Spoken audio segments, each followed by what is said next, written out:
Is anything interesting going on today, right now in the US, or where we are losing people? Not to my knowledge. All I'm seeing when it comes to today is something called Heterosexual Pride Day, and that's it.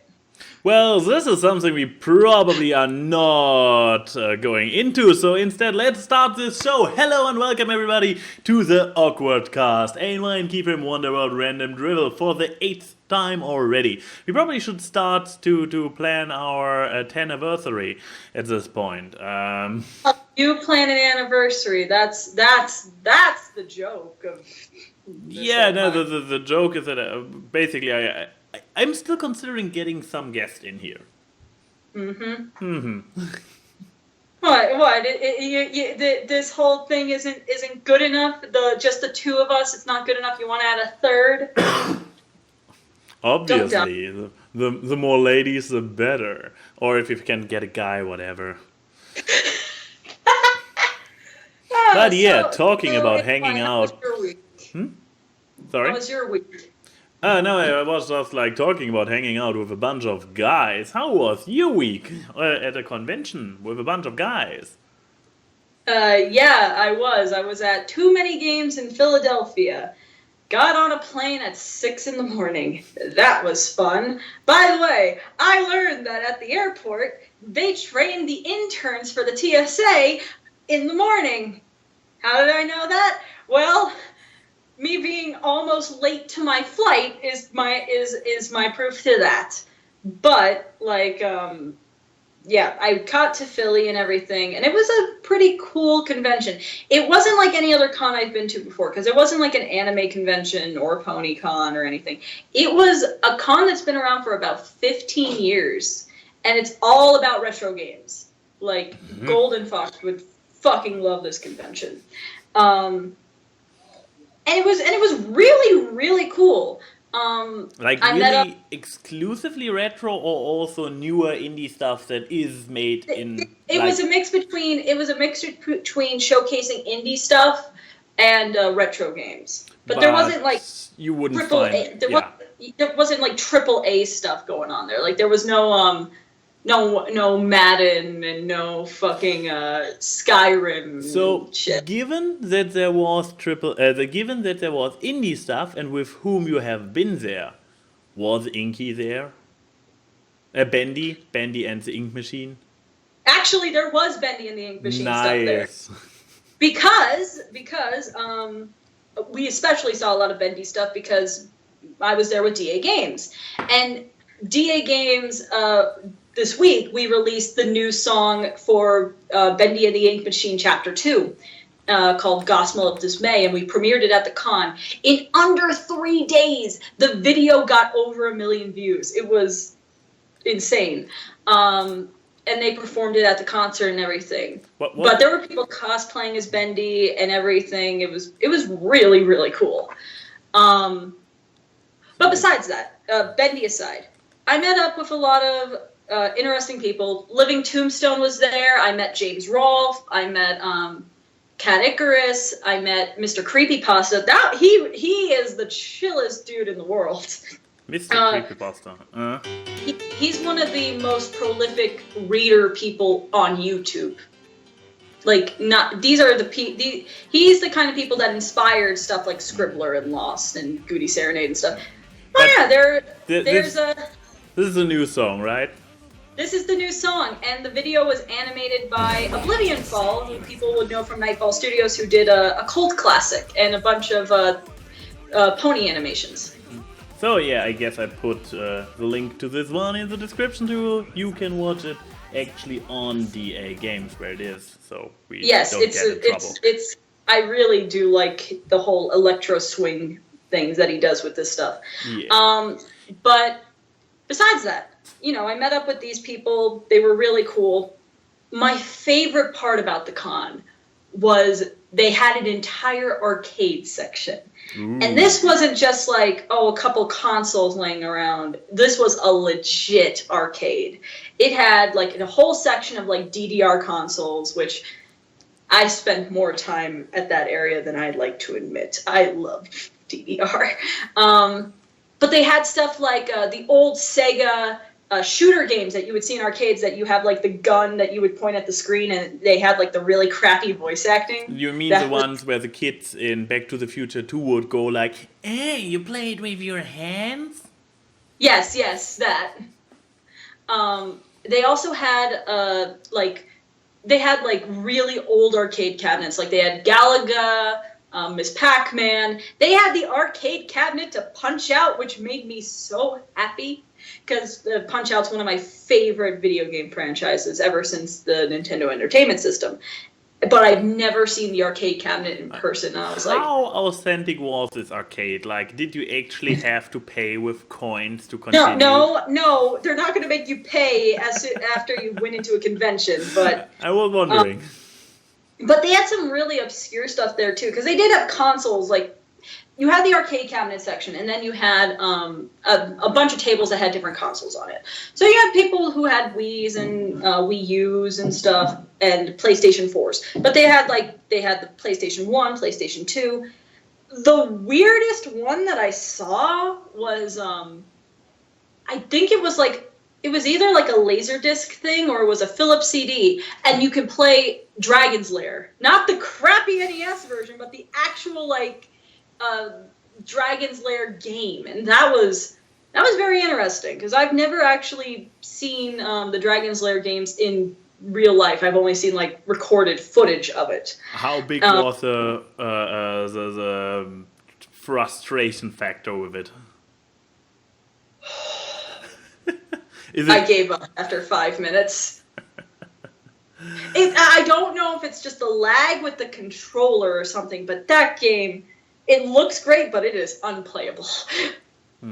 I mean, cynical people say that basically it was designed that way as an arcade game to extort the money from the players with actual, literally unfair death traps. Yeah, but when you are porting it to a home console, you already took their money. So, besides that, they had, and then you had like your card game section, but I don't care about that. You had your concert area where they had like rock people and DA games performed and everything. Then in the marketplace, it was definitely eclectic. I will say that because a lot of you had like people who were selling traditional paintings and all this kind of stuff there. And then they had at least 20 tables that were selling retro games and retro game consoles. There were people selling Commodore 64s. Like, they had, like, Commodore 64s. Someone was selling a ColecoVision. Like, it felt like I went into James Rolfe's basement, and it's the most epic garage sale. Like, I got Brett, because Golan's birthday was that week. I got him Tony Hawk on the N64, and it looks a lot better than the Tony Hawk Pro Skater that was on the PlayStation. But they had Game Boy games, PlayStation games, Sega games. For some reason, someone bought. I was standing next to someone who bought a 32X for the Sega Genesis, which I'm like, why? I guess as a collector's item to complete the collection. I guess. But definitively not for playing, that's sure. Not for playing. I was surprised with some of the things I saw, though, for the prices that they were, because they had a gold cartridge of Ocarina of Time for $50. That doesn't sound bad. Like, that doesn't sound like, oh, that just sounds like a normal game price. But they've only made 500 of those. So, getting that for $50 would be a fucking steal. And then besides that, I don't really care much about the con part of the con. Yeah. And then, besides that, I had the best part of the convention. Just checking eBay. You can get the gold cartridge for up to $550. Yeah, whoever bought that. But hey, here it also is for $40, so I guess if it is minted and stuff also plays into it. Yeah, they had some NES games that were still in the box, and that was kind of like, why doesn't Golden own an NES? Because this would be so good for him. The best part of the con, though, of being in Philadelphia, was finally having Northeastern pizza again. That was heaven on earth, because it was the day after I got over food poisoning. Because the first day of the con, they were like, my bosses were like, hey, we're just going to go to Wendy's for breakfast, which, mistake number one is going to a fast food place for breakfast. And I was like, fine, I'll just get a grilled chicken sandwich. Second mistake was eating that after it tasted funny. And then third mistake was walking around a whole con the whole day. So that was 2 days of fun. But then after that, I was fine. It was a very quick thing. And then they were like, we're going to get pizza. And we went to a local pizza place, and we got these giant pepperoni pizzas. And I want to move back to New York just so I can have that. If I could have all the money in the world, I would do that just for that pizza, because I will fight with every other person that says their pizza is better than actual Northeastern pizza. I go completely fat chick when it comes to that. But yeah, that was my week, and then I flew home. They delayed my flight by an hour, thanks American Airlines. And then... Well, wasn't the other one the bad one? Not American, but... United? Oh, United was the bad one every time. Well, here's the thing. I've never had a problem with United. Everyone else does. I went on United to get to Germany, and that went swimmingly. I mean, it was only after going back home when I got put on Swiss Airlines that it sucked. I mean, I came when I was in Dallas last year. I was there with American Airlines, and I had a very, very pleasant flight with everything. So maybe they're nice to the people coming into America, but not the people already in it. But then again, I flew both directions with American, and both directions were pretty well. I mean, domestic flights, you dumb cough, but it's like. Yeah, so that was interesting, and then, I've been home ever since, working on stuff, and then tonight, me, Golden, Will, and Katie, we're going to go to see the Book of Mormon on stage, which will be my second time seeing this musical on stage. Hello! But yeah, that was Keyframe's week of travel and adventure and retroness.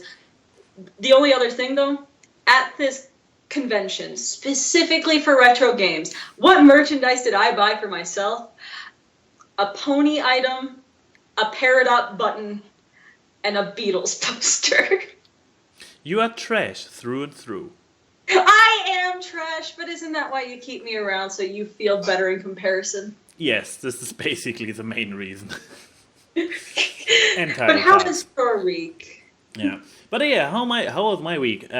This Saturday we finally got. I don't recall. Did I mention my colleague and workout buddy Yuri wanted to move, and last week we had a first attempt and it was a horrible failure. Because the week before, we got there, we needed to get into his old flat because his stuff is still in his old flat he shared with other people. He already gave up his key because somebody else already took his room, but his stuff was still there. No problem, he had arranged the night before, like, be there, I will come in the morning at 8, and even though the old flatmate was like, oh, 8, so early, so the time and everything must have registered with the person. So after ringing and knocking for half an hour, we even made it up into the hallway after a while. Ringing, knocking, whatever, eventually after an hour or something we gave up. We got ourselves a very expensive and fancy breakfast, and then we had to stop it there. This week we finally got to do it. So he managed to get the key to the mailbox. The key for the flat was in the mailbox, but we still needed to get to the basement. Oh, and the key for the flat did not fit on the lock on the basement. And the overall pressure was already rising. Like, oh no, not again. But apparently his old flatmate was in the flat and still mostly passed out, but he was able to get her key for the cellar, and so we could do it. And yeah, we had this thing. Last time he actually had a rather big truck with this kind of not solid walls, but this kind of wooden cage with a plastic thingy over it. But this big box where you basically have a giant cube which is so tall you could stand in it. He had this for the first attempt. Well, as I mentioned, the first attempt did not work out. For the new attempt, he did only get a normal sprinter. Is this a thing in English? Sprinter? I know what you're talking about. So, yeah. And he was already like, oh, whatever. It was the only one left. And because apparently on Saturdays everybody wants to move in Berlin. We have this car rental service here in Berlin, which has entire parks full of those damn thingies. All identical. It was empty? Trucks. Was it empty when you guys went there? More or less. I mean, they have hundreds of those things. They have 3 stations in Berlin. And he only could get a sprinter. All the bigger ones have all been taken for the Saturday morning. It's like, people, get a hobby. Stop moving on Saturday. What's going on there? But they want to do it before the Sabbath, I guess. Okay, let's see. I guess I can. now I can't stop showing stuff with the screen thingy. So okay. Oh boy. So let me see. So this is the one he got for the first attempt. Me and Greg got something that size when we moved here. Yeah. Okay, but he didn't get this one for the second attempt, so we had to go with something like this here. That's not a moving van. That's the van that your parents tell you to not go near at the park. But yeah, it has an empty space in here, so no seating rows or anything. It's a big empty thingy.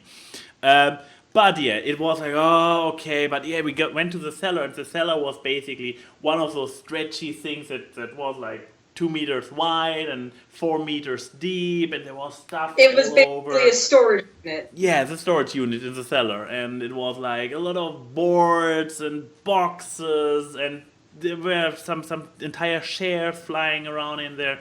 And they were like, oh, this will be, oh, no. Well, let's start with the boxes and see, maybe we can get the other stuff. Okay, so they started loading up the boxes, and I'm like, let me rearrange this. You bring me new boxes, I rearrange. And I'm going. Okay, let's Tetris this. Yes, and it was like, let's play some Tetris, motherfucker. Ding, ding, ding, ding. I need more stuff. We packed it to the brim, but we got everything in. We started with the boxes, and I put all the boxes and the sofa in there, and I was like, this thing is only a third full. I need more. Bring me more. Bring me everything you got on the cellar. And the problem was, because they didn't trust the space of the van, they got first all the good stuff, all the boxes. So we had all the boxes lined up on the back wall. Only a third of the van was full. And then we had the stuff that is not good stackable left, because we had already wasted all the good boxes. And I was like, so we got bags. So the bags were kind of stackable, and then there was still like a quarter free. And I'm like, guys, get the chairs now. I can still work the chairs in there, but when we put the other stuff in there, there's no room for the chairs anymore. But I basically spent an hour because it's too high, so I'm too tall. So I was basically the entire time like this for an hour in the van, and my back was so damaged after. On Monday I was like, ooh, my back. Kill me.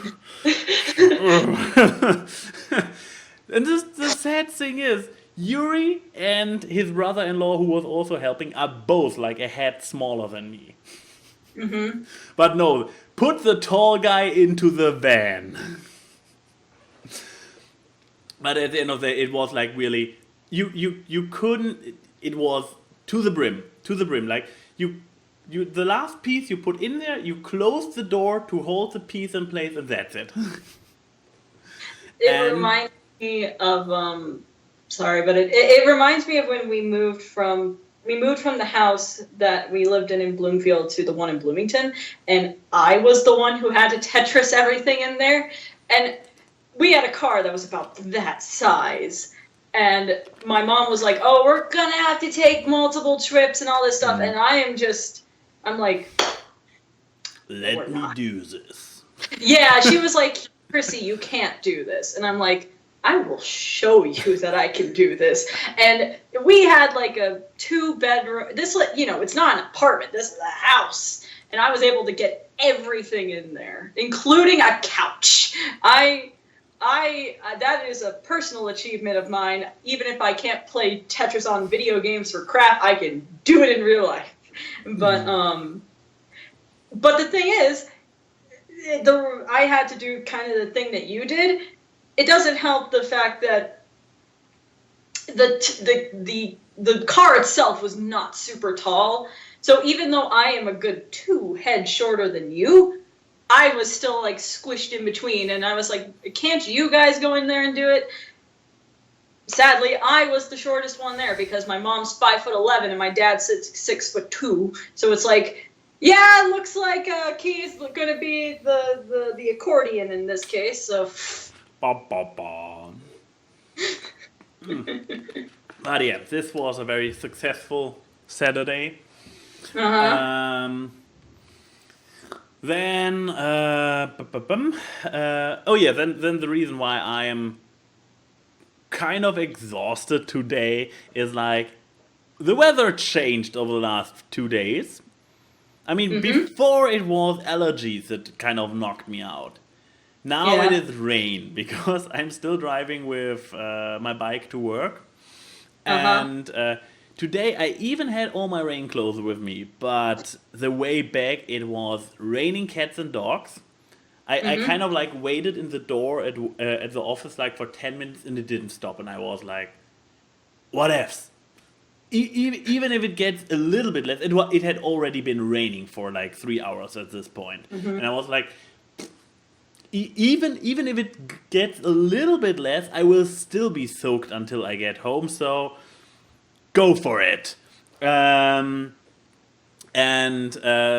I rode through wind and raining cats and dogs, and the half of the road was underwater, like not really underwater, but for when you are on a bicycle, even 2 centimeters of water of pedals and just water that is flowing to the side is more water than you want. Let's put it like this. So when I drove on the bike lane, I got like I felt like the fountains of water splashing over my feet.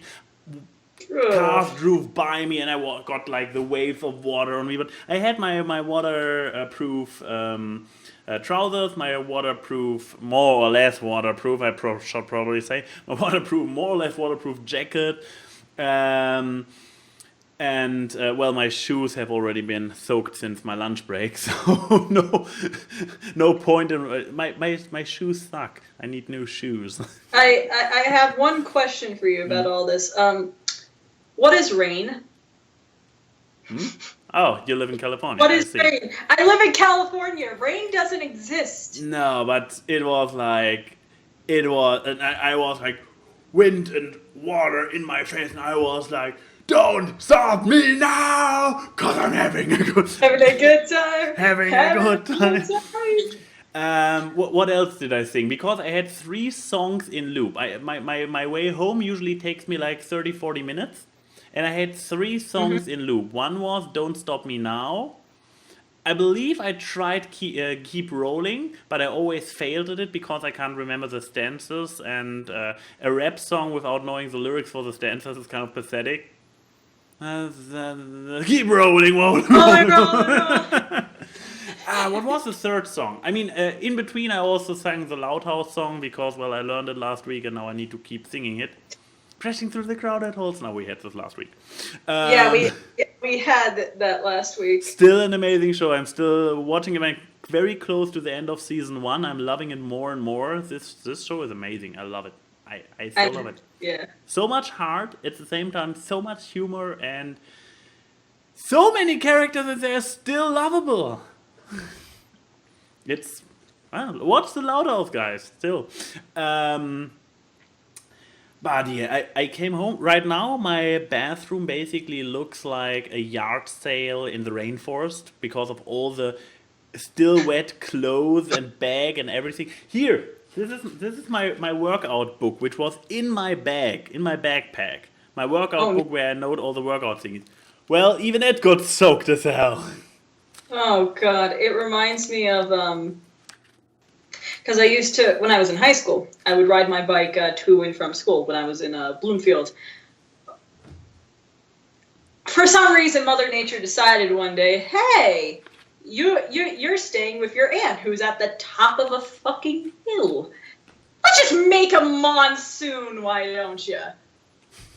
Going down that hill was the most terrifying experience of my life because the added, water just made me go, I don't know how I stopped at the crosswalk before a car fucking hit me. There was one part where I could not stop, it refused to stop, and I narrowly missed a car, and I was like, I thought I was going to die today. Thanks, rain.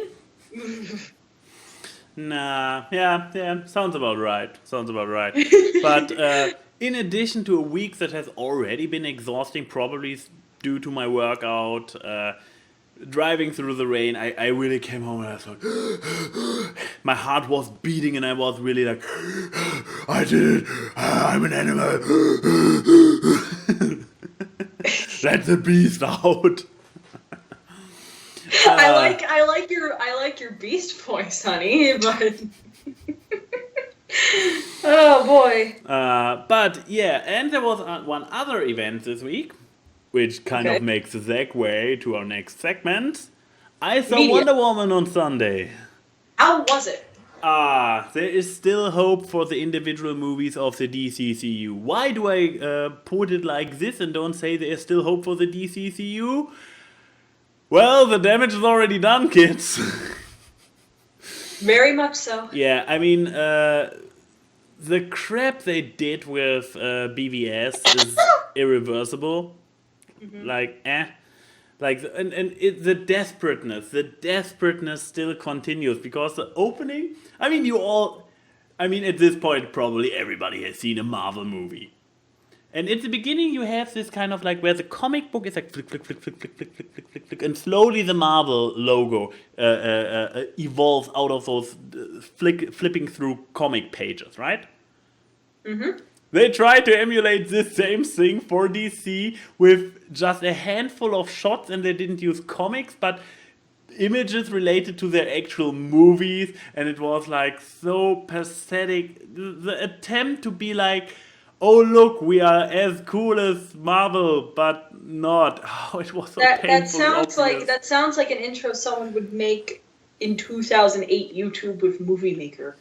No, it was not like that. But the desperate attempt to emulate the Marvel opening, but with only the movie footage of the movies that don't exist yet. Oh no! Yes, and they only have those 5 heroes. Keep in mind, they only have those 5 heroes, like Superman, Batman, Wonder Woman. Okay, 3 more: Cyborg, Flash, and Aquaman. So 6. They have 6 heroes, and they've tried to use those 6 heroes to create this entire slowly building up sequence of a logo.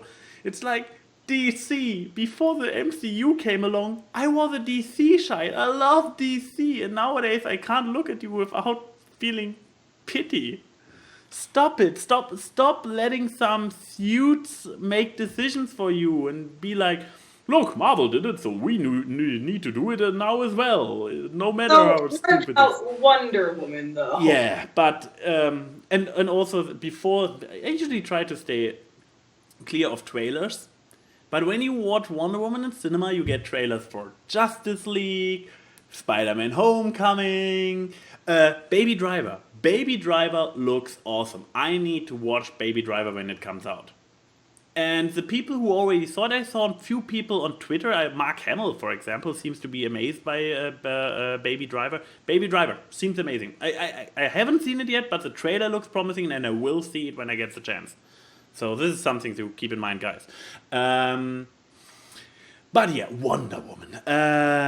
No, it was a good movie. I mean, the good thing is that it was unspoiled by the other movies because, well, it's a prequel for everybody who hasn't figured it out yet.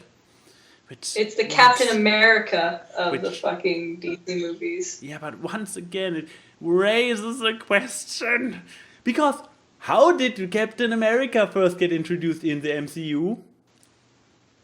With his own movie playing in the past. And not with a different movie where he has a supportive character role to then get a prequel explaining his past, which is already kind of known because, well, he's there now in the prequel, a sequel, whatever. Yeah, it's so damn stupid. It's so stupid. This is the thing why I say there is still hope for this. It is for the individual movies, but not for the DCCU, because it's the same. I don't know if the Batman movie, which is in the works, is supposed to be a prequel to BVS, or it is also like Wonder Woman, a sequel telling the story about stuff that happened before. I mean, on the one hand, I would like to see Ben Affleck's Batman creation story. On the other hand, I don't need another prequel for a movie. God, why DC? Why? It hasn't come out yet.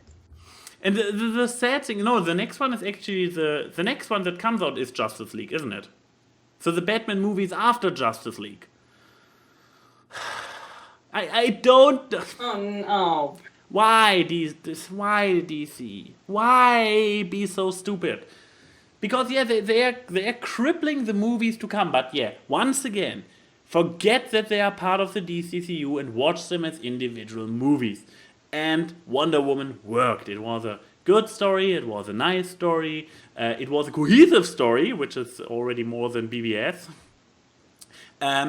Its darkness felt earned. With Man of Steel, the problem was like we have Superman as this. I mean, he is called the big boy, the Boy Scout for a reason. And then we have this kind of like existential crisis Superman in Man of Steel. Also, this kind of really easy to uncover Superman. I mean, spoilers, I guess, for Man of Steel, which came out years ago. Lois Lane is capable of identifying Clark Kent as Superman within the first 20 minutes of the movie, and basically turns up on not Aunt May, but on Aunt Martha, on Aunt Martha's doorstep, and is like, "Hey, your son is Superman, right?" What's that? And if Lois Lane was without any problem able to find Superman with a little bit of research and turn up on literally his home address, how is the military at the end of the movie not capable of it and needs drones in order to spy on Superman? Okay. This was still a Zack Snyder movie. Wonder Woman still has Zack Snyder somewhere in the writers department, but thankfully it was directed by somebody else, and there were other people writing the story as well. And yeah, what I wanted to say is in Wonder Woman, it plays, I guess, once again, spoilers. But if you know the original origin story of Wonder Woman, or if you have seen any trailers, or if you have taken a closer look at of Wonder Woman's photo in Batman vs Superman, you probably are aware of the fact that it takes place during World War I. So yeah, a World War I story kind of creates a darker setting. But yeah, it kind of earns it. It goes not for the funny comic thingy that Marvel has perfected at this point. more serious tone, but it works well. So yeah, there's still hope for the. I mean, I would have continued to watch DCC movies anyways. So no big change there. Well, this went on for longer than expected. I actually watched something else also this week, but let's forget about it. How about your media of the week? Yeah, so I did actually see a movie while I was in Philly, which works with. I saw a movie that I thought was going to be crap. Like, I thought this movie was going to be terrible. I mean, it was on. When CellSpec shown the list of movies that were coming out in 2017, it looked like another one on the list of this is going to be a bad May I take movie. a guess? I was so wrong. It's Captain Underpants. Yeah, that would have been my guess. And I think the title makes it sound. It sounds stupid. And to preface, my experience with the book, because it is based on a book. I started reading when I was like 2 years old, and my first few books were some from that series, but I don't have good, you don't have good long cognitive memory when you're that age. So when I got older, I read, there were spin-off books that were not good at all. And I thought those were just the same books. So I avoided reading them for a long time, and also by the time I was in first grade, the age that you are supposed to read those books in, I was at a reading level of that of a junior in high school. So I went on to start reading Stephen King and a bunch of books that were not in my age range. But I do remember rereading the books at some point for a book report or something, and they were enjoyable enough. But again, I'm not someone who, some of my friends like Toon and Joey and stuff, they grew up with these books. These books are as old as me. These are 20-year-old books. Action, thrill, laugh. Yeah, but anyway, we went in to go see the movie, and my friends Sean and Oblivion and Aya, they've already seen it, and they thought it was hilarious. And I was like, okay, these people have relatively good taste in movies, so maybe this will be good. Oh my goodness, this is one of the most self-aware movies I've ever watched. And in the best way possible. Because, they know what humor they are. They know what they're doing, and they point it out in spades. It's honestly the funniest DreamWorks comedy that has come out in years. It's definitely not How to Train Your Dragon or Kung Fu Panda. It's not those films, but it doesn't try to be. It's a DreamWorks movie that doesn't feel like a DreamWorks movie. And visually, it looks great. It definitely has that unique look to it, and it does so many different animation styles. There's a fully hand-drawn 2D opening. They have some flash animation later on. They have one entire sequence where it's just sock puppets. And it's great. And it's just and you think this movie is going to be totally toilet humor, but it's actually the most minimal amount that you can use in the entire movie. It's mostly dialogue driven too. It's mostly just the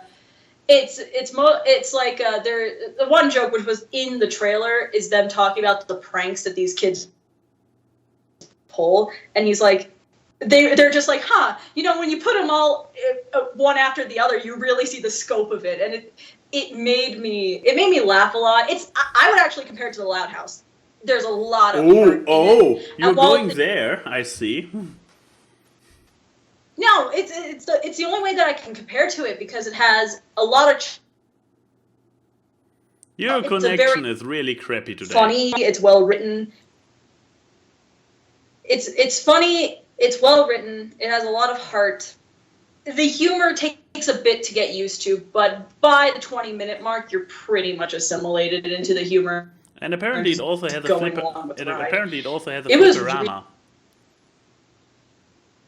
Yes, it does, and they did it so well. Oh my goodness, that was the scene where I laughed the most, because I for the flow as a kid. I used to do those things when I was a little kid, and I would draw and do them. And every single issue with them, from getting them and ripping on them and everything, it felt too real for a moment there, and it was great. And it was the shocking movie that I've seen so far where it was actually good. And I'm more than happy with saying that I just genuinely, unironically liked a DreamWorks movie. Well, it's probably not going to happen for another long period of time because Besides How I Trained Your Dragon, you mean? Yeah, besides How I Trained Your Dragon. I mean in the sense of just straight up comedies. Like, this movie is not a movie you take seriously. Aye.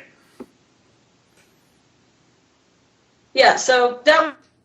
Also, your connection is really bad at the moment, and you are Never thought I would say that. Your connection is really horrible at the moment. You even are delayed to me. And now you're frozen? Are you frozen? I can't tell. I'm just waiting. I'm here. Okay, no. I ain't frozen. Still. I was just sitting here. Yeah, but still, you are like. There's even a delay between you and me now. A delay I feel without trying to sing in sync. I have no idea. You're also very pixelated. Maybe it's my internet. I don't know. I don't know. I don't know. Maybe DreamWorks doesn't want me to be talking about this movie. I don't know. You praised it. You talked positive about it. What's DreamWorks' problem? Seriously. I don't know, but yeah, good movie. Never thought I would say that about a movie that's titled that. Yeah. Good job. So good job indeed. I guess since we're at the Q&A session, do you want me to try restarting the call and maybe that will fix the issue? We try. Yeah, sure. Yeah, let me do that. A lot of hand. Whoop. Now you see private conversations. Go away, private conversation.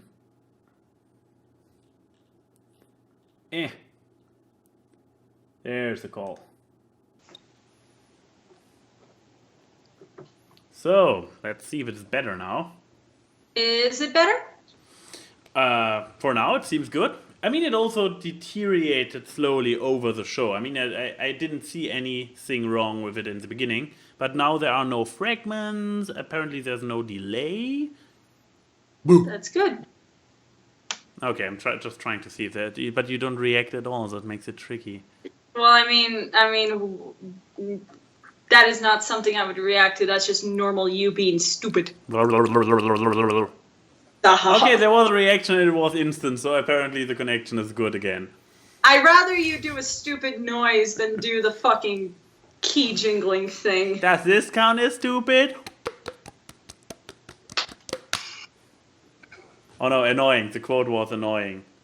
Speaking of which, there was a trailer for Despicable Me 3 in front of that movie. Oh, how did this one look?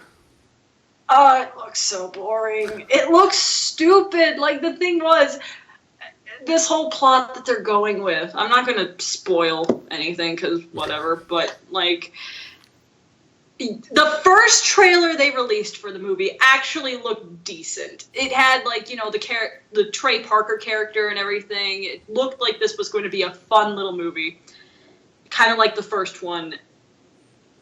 And with every subsequent trailer, it gets worse and worse and worse. I don't know. I am not hopeful for that, but me being hopeful for an Illumination movie is that would be an anomaly in and of itself. Hi. So anyway, Q&A. Oh my god, the Cult of Personality asked something. Yes. And apparently he's asking you. Okay. So, Toon Critic is asking, if you could rob a bank with A and Y, what would you steal? Well, it's a bank, so I would assume money.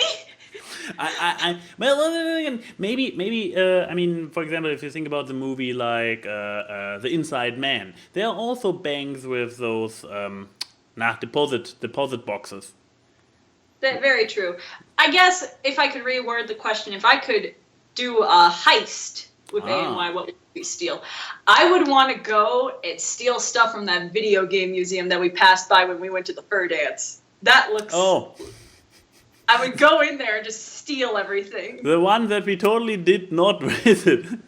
We did visit it, but we saw the front and we were like, we need to go there next time. Yeah, this was actually a fun story. An entire month, she is here in Berlin, an entire month. And literally on the last weekend, we go to an event, like a fur dance here in Berlin, and we walk past this thing and I'm like, oh look, here's a video game museum from Berlin. It's really cool. Too bad it's late at night and it's closed. Next time I visit, we are going there. And I don't care if I have to drag you by the ear and you're exhausted from workout, we're going there. But yeah, I guess that would be what I heisted. I guess, what would you want to heist? I guess we could pick anywhere in the world. This is a traveling movie plot. What would I heist? What would I want to heist? With me. You have to do it with me. With you. Yeah. I guess I could use you as a... Okay, where would I go? We should go rob that condom sense store we saw in Dallas when we were walking to Target. Oh, yeah, we still... I am still surprised. I wanted to go into that store to be like, what does a sex shop in the middle of Dallas look like? Especially one that is so publicly displaying, hello, here's a sex shop. Like, I was like, do I have to revise my cliches? I don't want to revise my cliches. Okay, what do I rob? What do I want in life? I guess let's rob Universal Studios or something. Let's do a heist there because they have cool stuff. Like, I mean, basically do the Ryan Reynolds, and I mean he stole the Deadpool costume. We will find something cool to steal, right? I mean, there's cool props lying around. I mean, yeah, we totally should. Like one of the things that one of the things that I want to do if you decide to come to EQLA, me and Lauren really want to take you to Universal because it's connected to the studio. Yeah, you and see, it's really cool. So you would fucking freak out with Harry Potter Land too. If you say so. But yeah, I basically would use you to distract the guards, like whoop. Put you in a cat burglar costume, in a very obvious one, like Catwoman movie one, and then send you right there that the guards start chasing you, and then I can go to the costume vault and look for cool stuff. See, I would think that I thought you would say, like, I would be there to, like, distract the guards, like, you know. Yeah, that's what I meant. Like in a. You said chase away. Yes. What did you mean? Seduction? Oh. Yeah, I guess this could work too.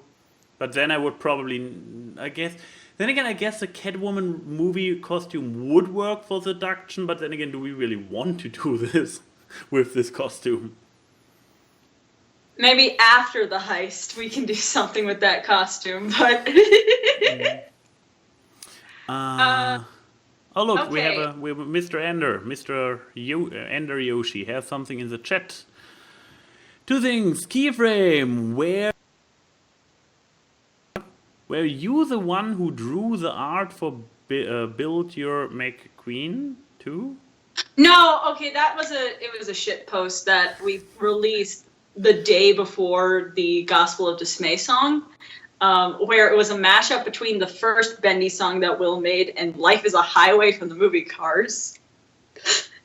No, I did not make that. That was made by Sean in Oblivion, which was a crossover picture of Lightning McQueen and Bendy, which that thing almost has 1 million views, and that disappoints me in what this fandom is interested in. And this... Are you watching it? No. But I continued. I probably should read posts before pointing to them, because the first one was a very specific question, like a yes/no question, and the second one is not even a question; it's a sentence. I'm doing your version of core for analysis tale, Kiefer. Okay, good question, I guess. Cool. Moving on to the document. Yeah, I'm gonna go back to the doc, and I'm gonna pick something. Yeah, you pick something. I already picked two, and one was from Toon, and the other one was weird. So. Okay, I'm gonna answer a question that is very obviously for me. Oh, you think? From Jake Hammerquist, worst Scooby-Doo movie, if there is any. Oh, buddy boy, there is. There are many. As a fan, I can say that. Worst one, in my opinion. Probably any of the live-action prequels that aired on Cartoon Network as, like, TV movies. They were bad. Worst animated one. It's this movie called Goblin King. It came out in 2008. It was the first movie I bought with my own money on DVD. I remember seeing it. I was like, oh, this is going to be so cool. Little Keyframe bought this movie with her money. It was so bad. It was like so fucking terrible. I threw the DVD out the day I bought it because I was like, out of this house. It was so bad. But yeah, there's my answer. So you are basically one of those reasons why there are always those very, very bad rip-offs of Disney movies and whatnot whenever they come out. Because well, you know the reason for that. I bought an official release, and I thought it was going to be good. Well, you were wrong. Oh, okay. But, I guess now you get to pick a question. We need more people to ask us questions. We're starting to run out again. Oh! This one could. By the way, we really need to clear up the hashtag right here, right now. So, yeah, we changed it since we finally got a name for the show. The new hashtag is Ask Awkward. Yeah. Or Awkward Ask. Like, we'll accept either or. We should. Okay, then we need to check both, but ask awkward is like multiple meanings. Like ask awkward, like ask the guys from the awkward cast, but also ask awkward, like asking in an awkward way. Questions. Yeah. So for awkward ask, that's going to be the new hashtag because it's shorter and you guys can leave longer questions. Yeah. And it fits more with the new title. I mean, awkward has any key technically in its title. It's A and Y and keyframe, so. And they wander, and most of the time about random drivel. Exactly. Indeed.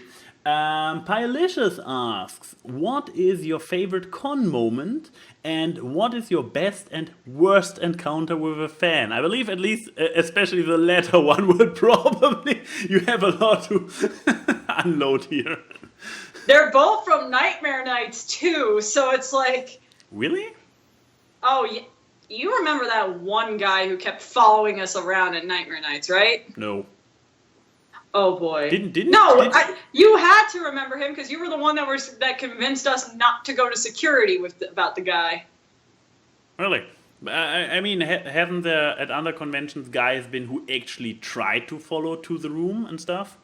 Yeah, that was BabsCon, but I'd rather not remember that. This one was kind of humorous in it. So, best con moment by far, I think, was getting the crowd to chant any key at lip sync battle. That will always be my favorite moment from a convention. Mm. But, yeah, you? I think the worst con moment. Oh, no, best con moment. Oh. Best? Oh, both tricky. Worst fan encounter, best fan encounter. I guess the kind of fan encounters that have a very natural flow to it are always really fun. It's hard to pick one in particular, but it's like when they don't come with this kind of worshipy attitude, like, oh, I mean, let's be real, guys. Even if my 22,000 subscribers would still be active, compare it to the PewDiePies out there, as this is nothing. At the end of the day, I still work my 9 to 5, and I play video games just like you. I'm just a guy, so just also approach me as a guy. And when people come along and there's a natural chemistry and they just act natural, this is always a big like, hey, nice, meeting a stranger. Yeah. But the worst fan encounter. So yeah, I don't have a particular fan encounter where I'm like, whoa. I probably have, if anything, I have the reverse thing with Jesse or something. But even that was kind of like subdued. I'm not really the easily too enthusiastic guy. But on the other hand, I'm also not the guy who is easily annoyed with stuff. Like seriously annoyed. So. I can't really recall any very bad encounters with fans. I mean, the worst are probably for me on a very personal level, because sometimes when people have thick accents or something, I easily have trouble understanding them, and this is like, God, I can't ask for the fourth time what he just said, can I? This is, on a very personal level, horrible for me, which is absolutely not the fans' fault, but, I mean, take, for example, Gray Silvercat, who's a friend of mine. But in a call, calls usually make it worse for me, understanding people in calls and talking to them in real life. And when I am in a call with him, and I feel so bad when I don't understand what he says, and I'm like, I can't let him repeat this a third time. I think I can actually It's not a fan encounter you had at a con, but the da-da-da-da, what the hell, Amanda person. I would say that to me would be your worst fan encounter. Okay, that's actually a good point. This was. She was an interesting case. This was an interesting case for sure. Yeah, I think if I had to pick individual fan encounters, the one that will always stick out in my head was there was this 8-year-old girl that was at Nightmare Nights. Oh, she was the sweetest little thing. She was so nervous when she was around us, because I think this was at like the end of Toon's panel or the end of Silver's panel. People were coming. Wrote the handwritten notes? Yeah, with the handwritten notes, and she gave me a note, and it said like, "Dear Keyframe, I'm very moved by your story. You inspire me to move forward." And most of the people at the con will attest, I almost started to cry. That was like the sweetest thing that I've ever gotten from someone. Like, that was just, she was so nervous because she gave us, like, she would walk up to us, give us the letter, and then walk away. Like, she wouldn't stay to get the reaction, which I think is like super adorable. Yeah. Worst fan interaction though was at Nightmare Nights, and it was this one kid who was wearing this black hoodie, kept following us around. Blonde hair. Yep. And I do recall him. He was when we were trying to film the live action versions of some of our TF2 shorts. He kept talking, and he kept trying to talk to Doc, and it's like, we're trying to film something here.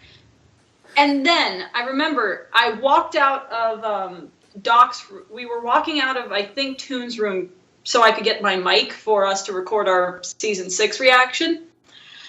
And Kichi walked up to us being like, "Hey, you haven't seen this kid," described him and everything. And we're like, "No, I haven't seen him."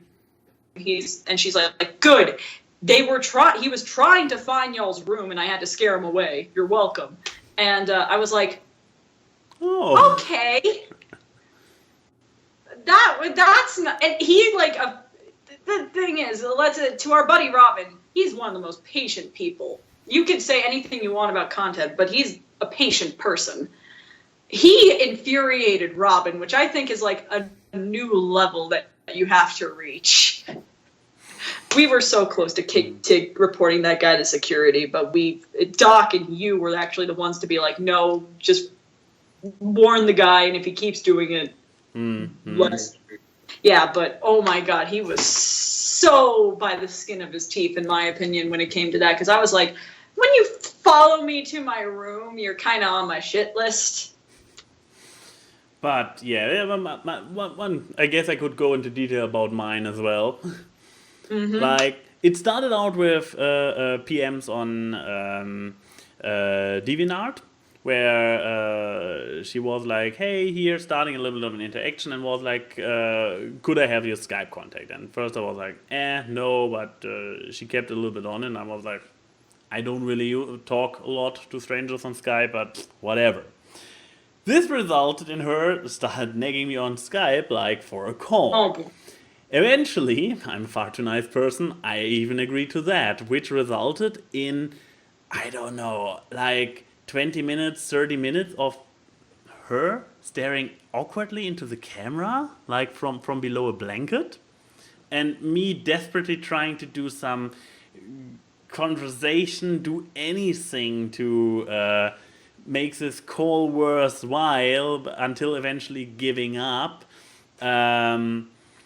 But yeah, even after this quite horrible, I personally would say not very pleasant experience, she kept like, hey, going like, hey. And I made this video in a vlog once where I was like, one of my life goals is to become more social, to be a more conversational person.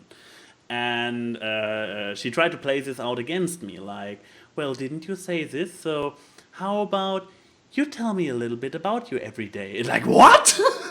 No.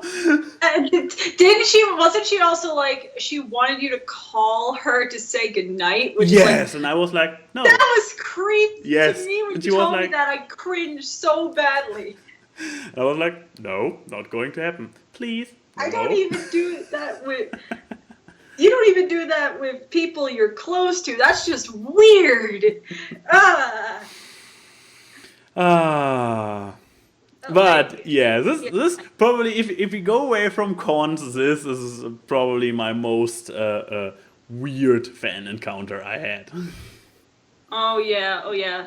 Oh, this actually comes into something that we were talking about in the pre-show that Yadil Zabadi asked in the chat.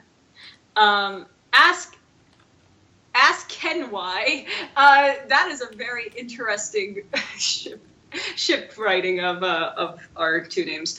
What were your favorite episodes of the TF2 series so far? You go first. You are more familiar with them. I have Well, okay. to ponder. Out of the original shorts that were like Red Team to the first Analysis Anarchy, I would say my favorites were Silver's and yours. Those were my two favorites. And then of the blue team getting introduced, I really liked Lightning Blisses, if not for the rant that I wrote in that episode of people doing tall joke this, tall joke that. And then after Seven Nation Army onwards, so like the second movie and the shorts, I have to say probably Hennessy Heresy, or the one where me and Bliss go on a murderous rampage. Mm. And out of the episodes that have already came out, there's a couple that are in the works that I really like too, that would probably compete, but I can't say anything for. Yeah, that's also a problem for me, that I'm not entirely sure which ones came already out and which ones I just recorded stuff for. If you give me the title of them, I could say if they've come out or not. I mean, sure, we have the one where I don't even know. The titles are the last thing I can recall. Best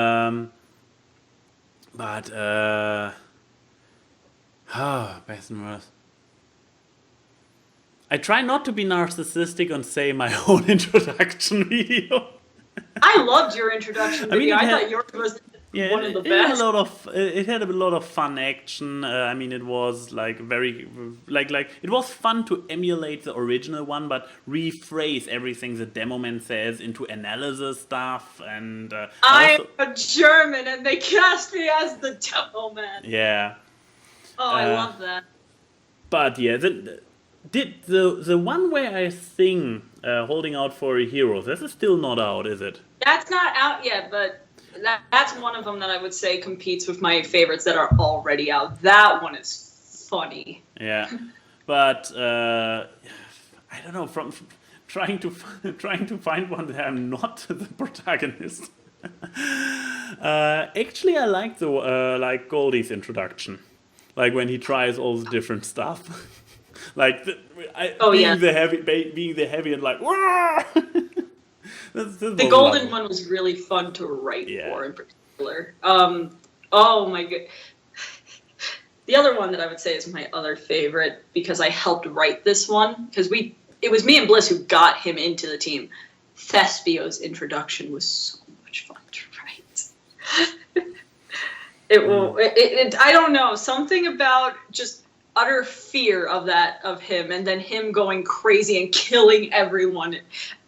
I see a running gag that a lot of the ones that I like involve a lot of people getting hurt. Well, that's what we have this show for, isn't it? Talking about shows, I would say this was a good 8th episode. It was kind of awkward. Kinda, yeah.